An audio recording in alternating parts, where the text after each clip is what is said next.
Mga turista, dagsana sa iba't ibang pasyalan sa Calamba City, Laguna. Sundan sa report ni Andrew Bernardo. Nasa ilalim na ng Alert Level 1 status ang lalawigan ng Laguna.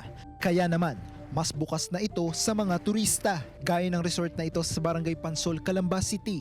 Ang grupo ng mga tatay na ito, dumayo pa mula Metro Manila. Kapag swimming na kami, exercise. Kasi sa edad naman, kailangan ng mag-exercise.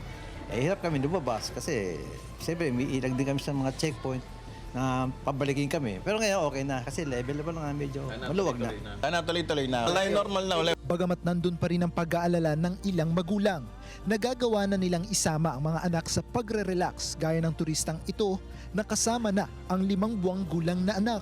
Nandun pa rin yung pag-aalala. Pero ingat lang.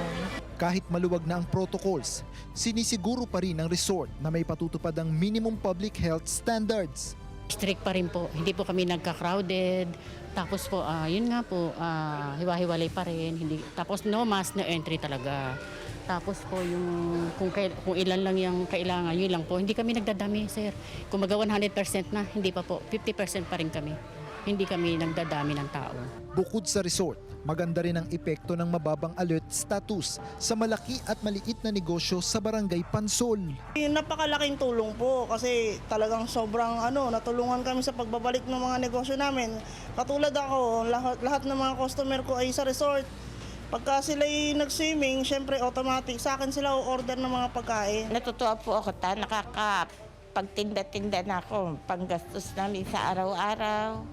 Kasi yung asawa ko, walang hanap buhay. Ayon sa Tourism Council ng Pansol, nasa halos 1,000 resorts ang nalugi dahil sa pandemyang dulot ng COVID-19 at inaasahan nilang kahit paano ay makakabawi na ito ngayong bukas na ang lahat dahil sa mas mababang alert level status. Kasama si Kel Ravaca, Andrew Bernardo.